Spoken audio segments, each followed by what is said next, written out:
నమస్తే welcome to VBC on TV news నేను గౌతమి ముందుగా ఈనాటి ముఖ్యాంశాలు మేక్ ఏఐ ఇన్ ఇండియా లక్ష్యమన్న ప్రధాని మోదీ టెక్నాలజీలో భారత్ అగ్రగామిగా ఉందని వ్యాఖ్య కాంగ్రెస్ సోషల్ మీడియా పోస్టుపై బీజేపీ ఫైర్ శత్రు దేశానికి అనుకూల చర్యలని మండిపాటు స్వర్ణాంధ్ర సాధనకు బ్యాంకులు సహకరించాలి క్రెడిట్ ప్లాన్ లక్ష్యాలను అధిగమించాలని సీఎం విజ్ఞప్తి గిరిజన ప్రాంతాల్లో శరవేగంగా అభివృద్ధి కేంద్రం అండతో సాధ్యమైందన్న మంత్రి సంధ్యారాణి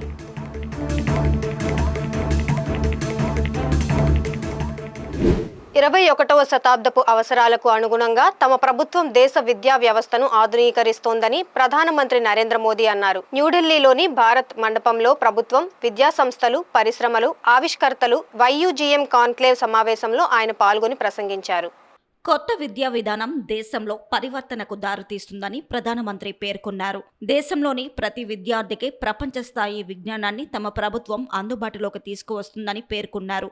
ఏఐ దేశం కోసం పనిచేయాలనే ఉద్దేశంతో ప్రభుత్వం మేక్ ఏఐ ఇన్ ఇండియా అనే లక్ష్యంతో పనిచేస్తుందన్నారు. సమాచార సాంకేతిక పరిజ్ఞానం అభివృద్ధిలో భారత్ అగ్రగామిగా ఉందని చెప్పారు. ఈ వృద్ధిని మరింత వేగవంతం చేయడానికే ఇండియా ఏఐ మిషన్ను ప్రారంభించిందని వివరించారు.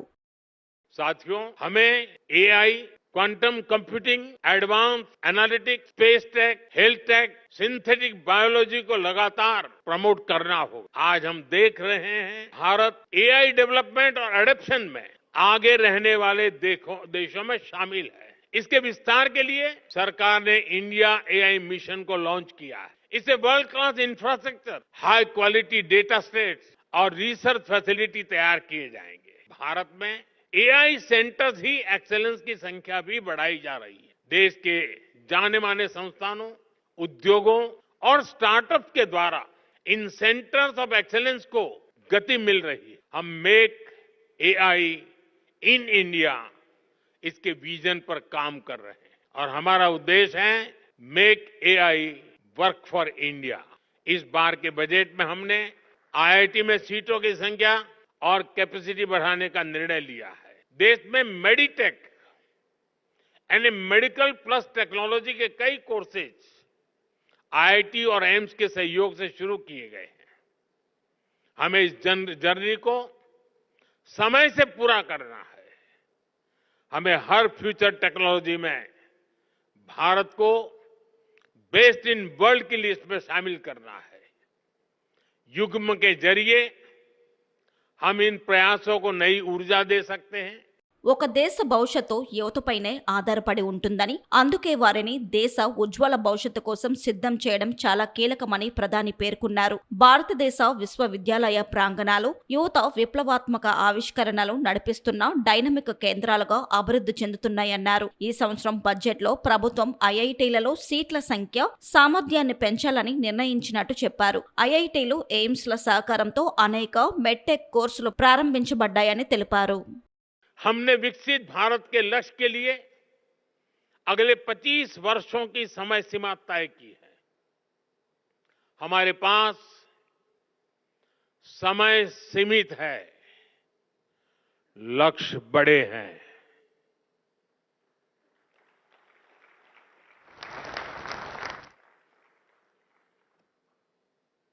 ये मैं वर्तमान स्थिति के लिए नहीं कह रहा हूं।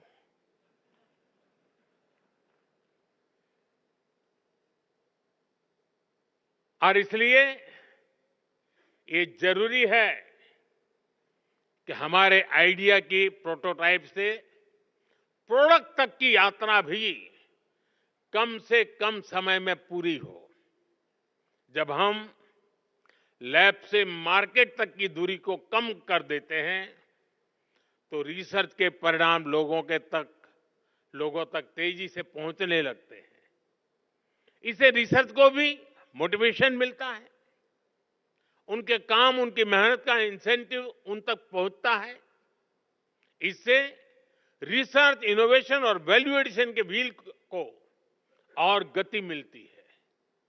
इसके लिए जरूरी है कि हमारा पूरा रिसर्च इकोसिस्टम एकेडमिक इंस्टीट्यूशन से लेकर इन्वेस्टर्स और इंडस्ट्री तक हर कोई रिसर्च के साथ खड़ा हो, उन्हें गाइड करे। इंडस्ट्री लीडर्स इस दिशा में एक कदम और आगे ला सकते हैं और वो हमारे युवाओं का मार्गदर्शन कर सकते हैं, फंड की व्यवस्था कर सकते हैं और साथ मिलकर नए सॉल्यूशन डेवलप कर सकते हैं।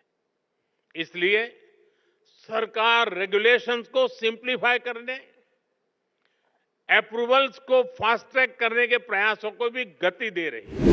ప్రధానమంత్రి నరేంద్ర మోడీని లక్ష్యంగా చేసుకుని కాంగ్రెస్ పార్టీ తన సోషల్ మీడియా అకౌంట్లో షేర్ చేసిన చిత్రంపై బీజేపీ తీవ్ర ఆగ్రహం వ్యక్తం చేసింది. ఈ మేరకు బీజేపీ ప్రతినిధి గౌరవ్ భాటియా ఈ రోజు న్యూఢిల్లీలో మీడియా సమావేశంలో మాట్లాడుతూ పహల్గాం ఉగ్రదాడి తర్వాత ఈ కీలక సమయంలో కాంగ్రెస్ ఇలాంటి పోస్టుల ద్వారా దేశాన్ని బలహీనపరచడానికి ప్రయత్నిస్తోందని ఆరోపించారు. కాంగ్రెస్ పాకిస్తాన్ కు మద్దతుగా ఉందనే సందేశాన్ని పరోక్షంగా ఇస్తోందని దుయ్యబట్టారు. కొందరు కాంగ్రెస్ నేతల వ్యాఖ్యలను కూడా ఆయన ఉటంకిస్తూ వీటి ద్వారా కాంగ్రెస్ వైఖరి బయటపడుతోందన్నారు. పహల్గాం దాడి వెనుక ఉన్న ఉగ్రవాదులకు వారి మద్దతుదారులకు తగిన సమాధానం చెబుతామని ప్రధాని మోదీ స్పష్టం చేశారని ఆయన ఉద్ఘాటించారు.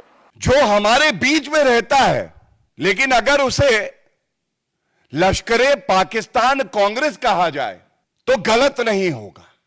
और बड़े भारी मन से मैं कहता हूं, ये तस्वीर जो है ये कांग्रेस के वेरीफाइड एक्स हैंडल से की जाती है और इस तस्वीर के पोस्ट करने के बाद एक बहुत बड़ा सिग्नल शत्रु देश पाकिस्तान में दिया जाता है, चिंता मत करो, भारत के अंदर मीर जाफर, तुम्हारे समर्थक सब उपस्थित हैं। आप देखिए इस तस्वीर में क्या प्रतिबिंबित है। ये शरीर है, सर नहीं है। सर तन से जुदा आज लश्करे पाकिस्तान कांग्रेस की विचारधारा, आधारशिला उनका चरित्र बन गई है। पहली बात। दूसरी बात, देश के प्रधानमंत्री जो चट्टान हैं, ये चट्टान है सुरक्षा की, भारत के लिए, हर नागरिक के लिए, उस चट्टान को तोड़ने का प्रयास कर रहे हैं कांग्रेसी आज।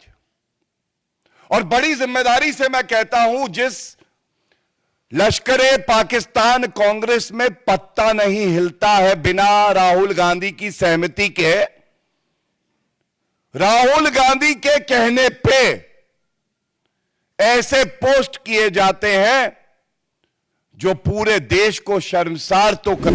రానున్న 4 ఏళ్లలో రాష్ట్ర అభివృద్ధి, సంపద సృష్టి, పేదరిక నిర్మూలన లక్ష్యంగా పెద్ద ఎత్తున కార్యక్రమాలు చేపడుతున్నామని సీఎం చంద్రబాబు నాయుడు తెలిపారు. ఈ రోజు సచివాలయంలో జరిగిన 231వ స్టేట్ లెవెల్ బ్యాంకర్ల కమిటీ సమావేశంలో ముఖ్యమంత్రి పాల్గొన్నారు. ఓవైపు స్వర్ణాంధ్ర 2047 విజన్ కు అనుగుణంగా పనిచేస్తూనే మరోవైపు 2029 కల్లా పూర్తి చేయాల్సిన ప్రాజెక్టులు, లక్ష్యాలపై దృష్టి పెట్టామని సీఎం చెప్పారు. దీనికి బ్యాంకులు సంపూర్ణ మద్దతు ఇవ్వాలని 2025-26లో నిర్దేశించుకున్న క్రెడిట్ ప్లాన్ లక్ష్యాలను అధిగమించేలా కృషి చేయాలని సూచించారు. 2024-25 ఆర్థిక సంవత్సరంలో సాధించిన ఫలితాలపై బ్యాంకింగ్ అధికారులతో చర్చించిన సీఎం 2025-26 లక్ష్యాలను నిర్దేశించారు. సమావేశంలో భాగంగా 2025-26 ఆర్థిక సంవత్సరానికి ఏపీ యాన్యువల్ క్రెడిట్ ప్లాన్ ను ఆయన ఆవిష్కరించారు. డ్వాక్రా మహిళలు, కౌలు రైతులు, ఎస్సీ, ఎస్టీ, బీసీ మైనారిటీల ఎదుగుదలకు ప్రత్యేకంగా ఏం చేయగలమనేది బ్యాంకర్లు ఆలోచించాలని అన్నారు. కూటమి ప్రభుత్వం అధికారంలోకి వచ్చాక ఇప్పటి వరకు గిరిజన ప్రాంతాల్లో 1300 కోట్ల రూపాయల ఖర్చుతో పలు అభివృద్ధి పనులు చేపట్టామని మహిళా, శిశు, గిరిజన సంక్షేమ శాఖ మంత్రి గుమ్మడి సంధ్యారాణి వెల్లడించారు. ఈ రోజు ఆమె రాష్ట్ర సచివాలయంలో మీడియాతో మాట్లాడారు. గిరిజన ప్రాంతాల్లో డోలీ మూతలను పూర్తిగా నివారించేందుకు 1000 కోట్ల రూపాయలతో మారుమూల ప్రాంతాలన్నింటికీ మెరుగైన రహదారులను అందుబాటులోకి తెస్తున్నామని మంత్రి తెలియజేశారు. 1600 గిరిజన గ్రామాల్లో తాగునీటి సౌకర్యాన్ని కల్పించడంతో పాటు 156 కోట్ల రూపాయల ఖర్చుతో పలు మౌలిక సదుపాయాలను కల్పిస్తున్నామన్నారు. గిరిజన ప్రాంతాల సమగ్రామాభివృద్ధికి దోహదపడే తాగు, సాగునీరు, రహదారులు, విద్య, వైద్య సౌకర్యాలపై అధిక దృష్టి సారించడం జరిగిందని వెల్లడించారు. గత ప్రభుత్వం సకాలంలో యూసీలను కేంద్రానికి పంపకపోవడంతో కేంద్రం నుండి నిధులు మంజూరు కాక ఆయా పనులన్నీ పెండింగ్ లో ఉండిపోయేవని, తమ ప్రభుత్వం అధికారంలోకి వచ్చాక కేంద్రంతో ఎప్పటికప్పుడు సమన్వయం చేసుకుంటూ రాష్ట్రానికి పెద్ద ఎత్తున నిధులను తెచ్చుకోగలుగుతున్నామని మంత్రి ఈ సందర్భంగా తెలియజేశారు. గిరిజన ప్రాంతాల్లో డోలీ మోతలు లేకుండా సురక్షితంగా మహిళలు ప్రసవించాలని, అలాగే ఎవరైనా అనారోగ్యంతో బాధపడుతున్న వాళ్ళకి కూడా డోలీ మోతలు లేకుండా రహదారి సౌకర్యాలు కల్పించాలని కేవలం ఈ 10 నెలల కాలంలోనే దాదాపు 1000 కోట్ల రూపాయలు రోడ్లు శాంక్షన్ చేసి వేయటం జరుగుతోంది. కొన్ని పనులు ప్రాసెస్లో ఉన్నాయి, కొన్ని జరుగుతూ ఉన్నాయి, కొన్ని పూర్తయిపోయి మేము ఆల్రెడీ ప్రారంభోత్సవాలు కూడా చేయడం కూడా జరిగింది. మీరందరూ కూడా చూశారు. ముఖ్యంగా గిరిజన ప్రాంతాల్లో అతి ముఖ్యంగా ఒక 5 పాయింట్స్ మీద ముందుకు వెళ్తున్నాం. ఒకటి త్రాగునీరు, సాగునీరు, రహదారి సౌకర్యాలు, విద్య, వైద్యం. ఈ 5 ఉంటే గిరిశిఖర ప్రాంతాల్లో కూడా 80% వరకు కష్టాలన్నీ పోతాయి. ముఖ్యంగా గౌరవ ముఖ్యమంత్రి నారా చంద్రబాబు నాయుడు గారు వీటి మీద ఎక్కువ దృష్టి పెట్టమని నాకు మొదటి మీటింగ్లోనే ఆయన ఆదేశాలు ఇవ్వడం జరిగింది. వారి ఆదేశాలకు అనుగుణంగా కేంద్రంతో సమన్వయం చేసుకుంటూ అక్కడి నుంచి నిధులు కూడా తెచ్చుకుంటూ, మీకు మొన్ననే తెలుసు గౌరవ డిప్యూటీ సీఎం గారు కూడా అరకు పాడేరుకి కేంద్ర ప్రభుత్వం వచ్చినటువంటి 550 కోట్ల నిధుల్ని ఇవ్వటం కూడా జరిగింది. ఎందుకంటే కేంద్రంతో సమన్వయం చేసుకుంటేనే ఈరోజు మేము అన్ని విధాలుగా వాళ్ళకు కూడా చేయగలుగుతున్నాం. ఎందుకంటే గత ప్రభుత్వం చేసిన గాయాలు ఇంకా మనకు మానలేదు, మీ అందరికీ తెలుసు. కాబట్టి స్టేట్ గవర్నమెంట్ ఇస్తున్న వాటికి కూడా సెంట్రల్ గవర్నమెంట్ కూడా ఇతోధికంగా కాస్త సహాయపడడం వల్ల, మేము యూసీ సర్టిఫికేట్లు కూడా ఇవ్వడం వల్ల ముఖ్యంగా గిరిజన ప్రాంతాల్లో రహదారి సౌకర్యాలతో పాటు ఏ గ్రామానికి కూడా త్రాగునీరు లేదు అనే విషయం రాకుండా అందరికీ ఇస్తున్నాం. నేను వచ్చేటప్పటికి దాదాపు 1600 గ్రామాలకి త్రాగునీటి సౌకర్యం లేదు. మేము వచ్చిన తర్వాత ఆ గ్రామాలన్నిటి కూడా త్రాగునీరు సౌకర్యం కల్పించడం జరిగింది. ముఖ్యంగా పిల్లలందరికీ కూడా సమ్మర్ హాలిడేస్ ఇచ్చారు. ఈ సమ్మర్ హాలిడేస్ కంటే ముందు పిల్లలు స్కూల్స్ చూస్తే చాలా బాధ అనిపించేది.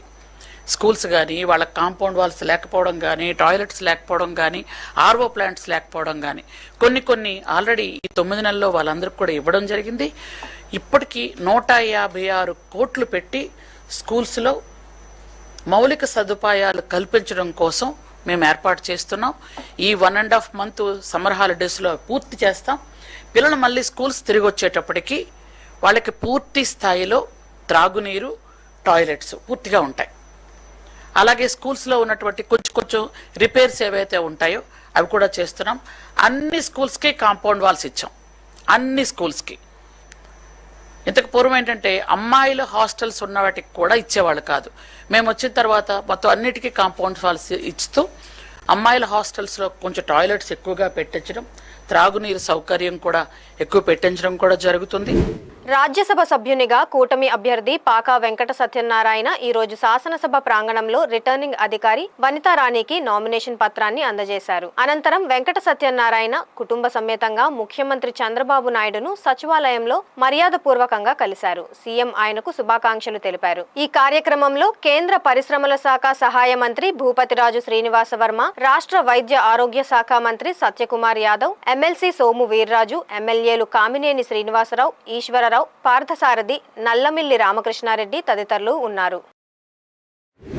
విశాఖ జిల్లా కలెక్టర్ ఎంఎన్ హరేంద్ర ప్రసాద్ ఈ రోజు శ్రీ వరాహ లక్ష్మీ నరసింహస్వామి వారి చందనోత్సవం ఏర్పాట్లను పరిశీలించేందుకు సింహాచలం వెళ్లారు. Joint collector K Mayur Ashok ఇతర అధికారులతో కలిసి వెళ్లిన ఆయన అక్కడ చేస్తున్న పనులను నిశితంగా పరిశీలించారు. ప్రభుత్వం ఈసారి చందనోత్సవాలను ఎంతో ప్రతిష్టాత్మకంగా నిర్వహించనున్న నేపథ్యంలో ఏర్పాట్లలో ఎక్కడా లోపాలు ఉండకూడదని అధికారులను ఆదేశించారు. గతంలో ఎన్నడూ లేని విధంగా ఈసారి చందనోత్సవ ఏర్పాట్లను 5 మంత్రుల బృందం సమీక్షించింది. భక్తుల సౌకర్యాలకే తొలి ప్రాధాన్యత అని హోంమంత్రి అనిత ఇటీవల పర్యటనలో స్పష్టం చేశారు. భక్తులకు ఆహారం, మంచినీరు, ఇతర మౌలిక సదుపాయాలు, క్యూ లైన్లు తదితర అంశాలపై కలెక్టర్ ఆరా తీశారు.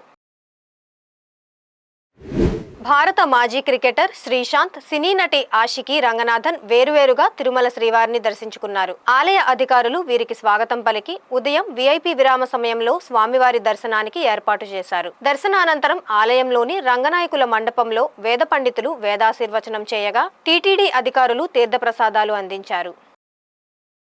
I am feeling great, yaar. Thanks to this beautiful blessing. I am really grateful. Came with family.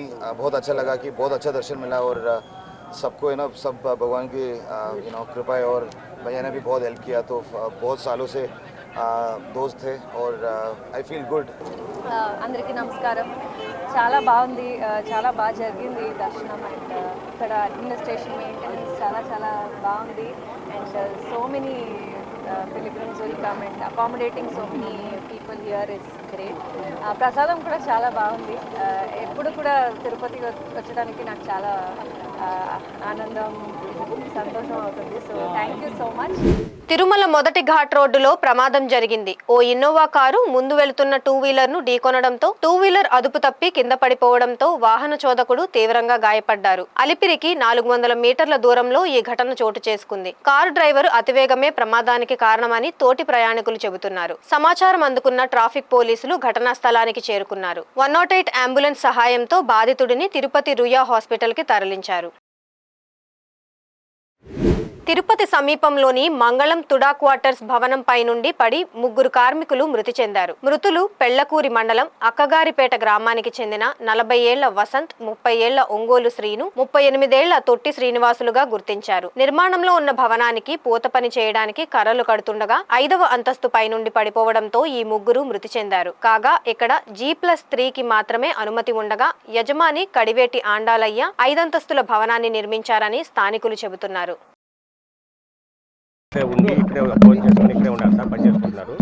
ఈ రోజు ఉదయం 9:30 వరకు బాగా టిఫిన్ చేసి పైకి మేము లాస్టింగ్ పోతున్నామని చెప్పేసి పైకి పోయినా సార్. పైకి పోవటం ఒక హాఫ్ అన్ అవర్ చేశారు సార్. హాఫ్ అన్ అవర్ తర్వాత నుంచి మళ్ళీ 6 శబ్దాలు వచ్చినాయి సార్. ఏంటంటే ఆ కట్టిన తాడు ఈడిపోయేసి 2 కొయ్యలు ఈడిపోయినాయి సార్. 3 పడిపోయినారు సార్.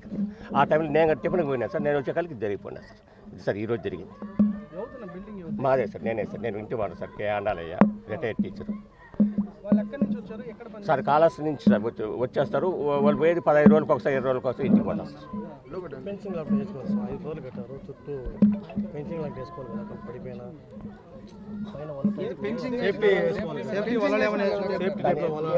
సార్ వాళ్ళకి ఫోన్ నెంబర్ ఇచ్చినాము నంబర్లు ఇచ్చినాము. ప్రసాద్ అని ఎవరో ఒక అది తెచ్చినాము సార్. G+3 అనుకుంటా సార్. G+3 4 G+5 వేసినాం సార్. జరిగింది అది. ఆండాలే సార్, కడివేట ఆండాలి, కాళహస్తి. అవును sir, Kalahasti. Apartment type sir. ఇంట్లో హౌస్ ఓన్కే సార్, హౌస్ బాడీ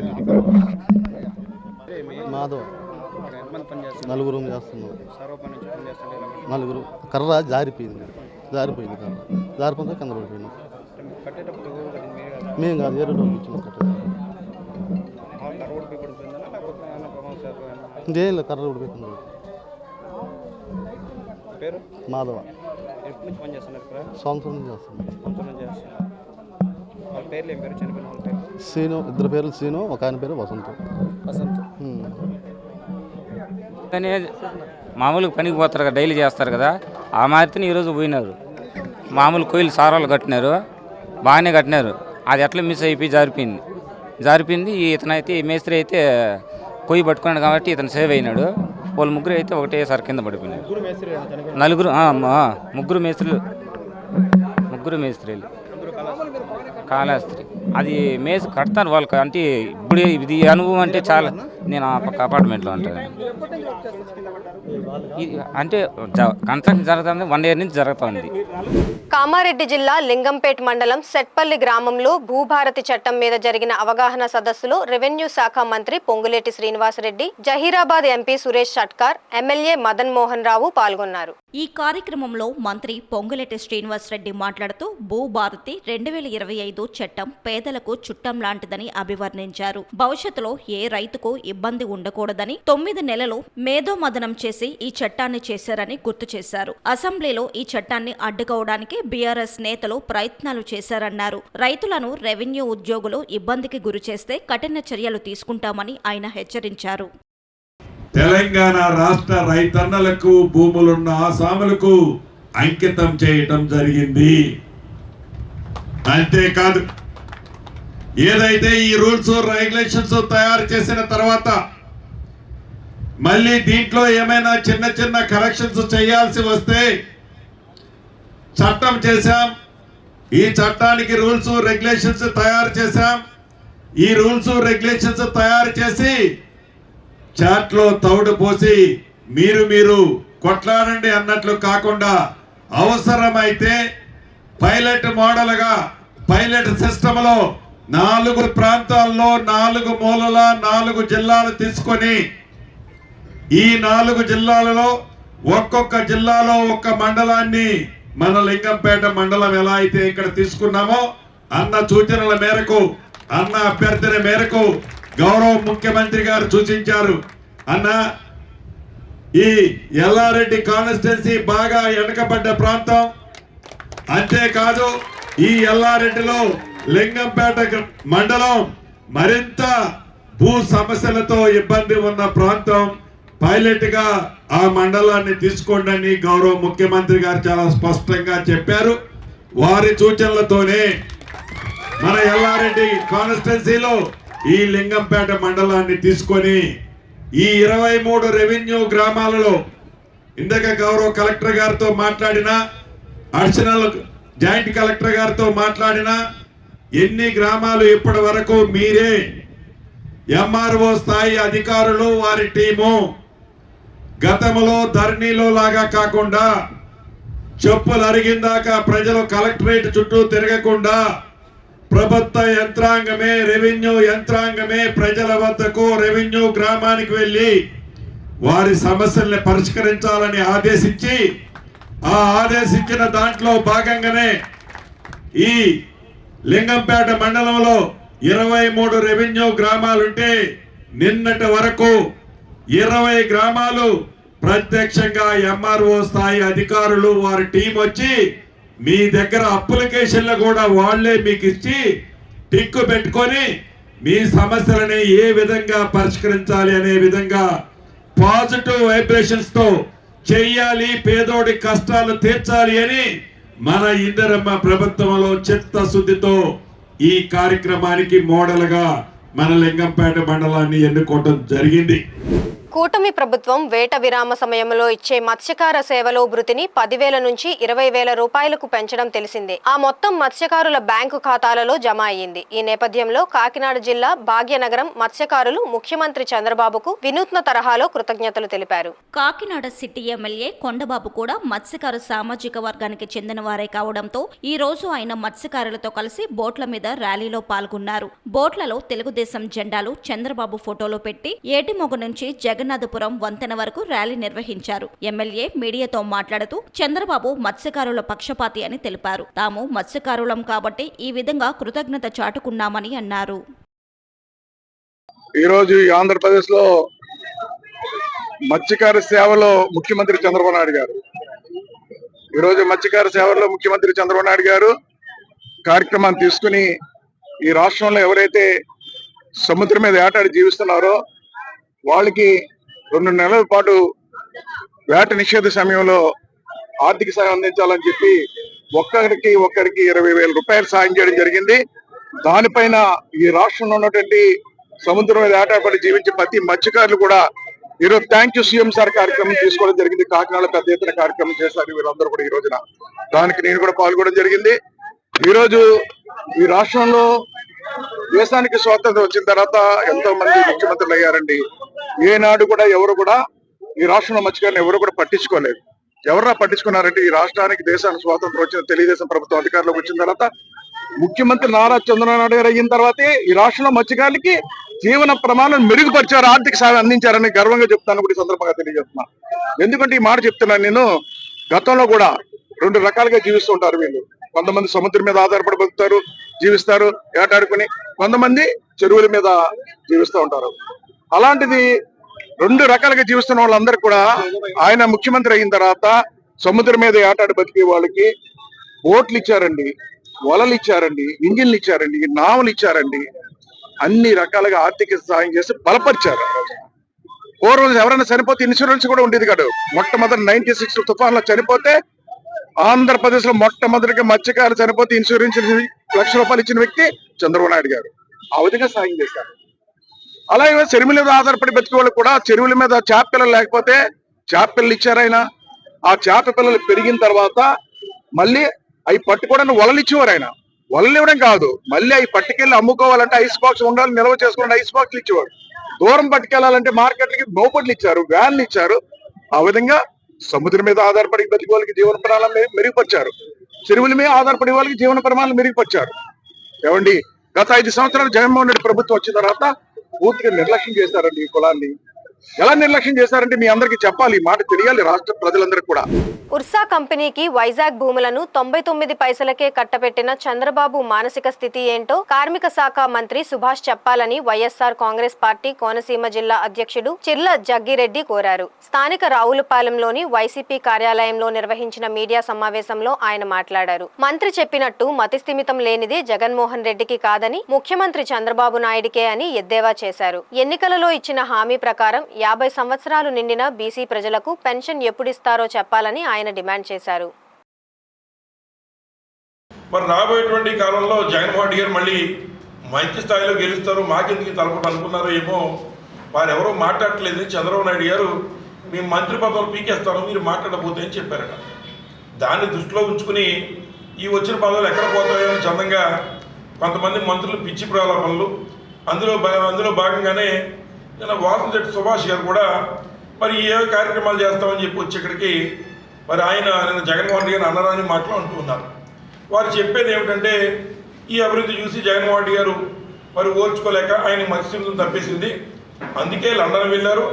లండన్లో వైద్య పరీక్షలు చేయించుకుంటూ ఉన్నారు. వారికి ఆరోగ్యపరంగా కావాలంటే మేము డబ్బు సాయం చేస్తాం. కాబట్టి ఇప్పటికైనా ఏదైతే మరి సుభాష్ గారు అన్న మాటలు కట్టుబడి ఉండాలి. ఏదైతే వారు రేపు అసెంబ్లీకి వెళ్ళినప్పుడు బీసీ సోదరులందరికీ మరి ఏదైతే ఉన్నటువంటి క్యాబినెట్లో కూర్చున్నప్పుడు చంద్రబాబు నాయుడు గారు మరి చెప్పిన మాటని బలహీన వర్గాల సోదరులందరికీ 50 సంవత్సరాలు దాటిన వారికి ఎప్పటి నుంచి పెన్షన్లు ఇస్తారో వారు మరి సద్విమర్శ చేస్తున్నాం కనుక దానికి సమాధానం చెప్పాలని, 99 పైసల రూపాయలకి ఎకరం వేస్తున్న చంద్రబాబు నాయుడు గారిని విశాఖపట్నం మెంటల్ హాస్పిటల్లో ఎప్పుడు జాయిన్ చేస్తారో మరి ఆ డేట్ కూడా మాకు సెలవు ఇవ్వాలని చెప్పి కోరుతున్నాం. అలాగే మరి ఈరోజు ఇక్కడ ఉన్నటువంటి పరిస్థితుల్లో ఏదైతే మరి ఉన్నటువంటి వ్యవసాయ పంటలు ఏదైతే ఇవాళ వాస్తవంగా మరి ధాన్యం ఫైన్ వెరైటీ, ధాన్యం ఏ గ్రేడ్ వెరైటీ 1740 రూపాయలు, అలాగే బి గ్రేడ్ది 1725 రూపాయలు, మరి 75 కేజీల బస్తాకి ఇవ్వాలి.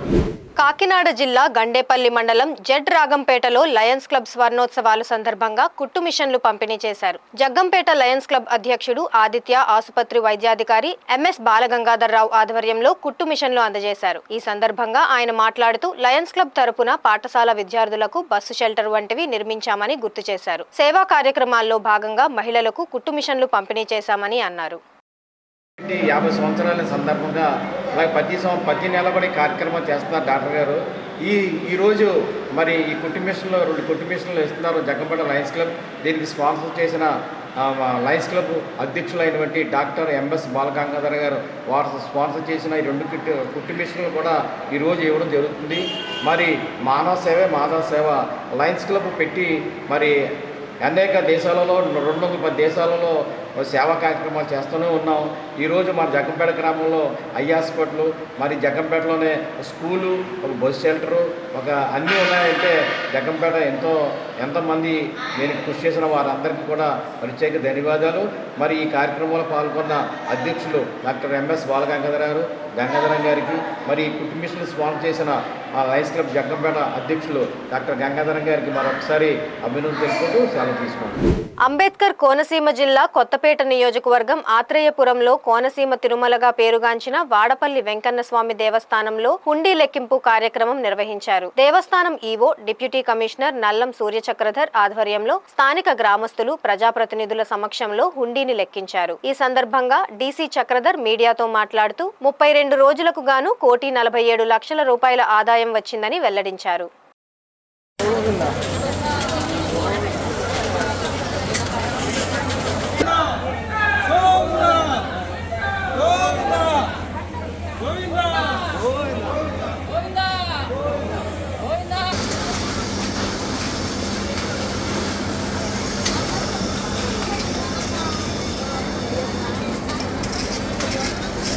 ఓం నమో వెంకటేశాయ నమః. ఆత్రేయపురం మండలం వాడపల్లి గ్రామంలో వేంచేస్తున్న స్వయంభూ చంద్రస్వరూపమైన శ్రీ వాడపల్లి వెంకటేశ్వర స్వామివారి దేవస్థానంలో ఈ రోజున 32 రోజులకు గాను ఉండీలు తరవగా 1,47,12,969 రూపాయలు రూపాయలుగా రావడం జరిగింది.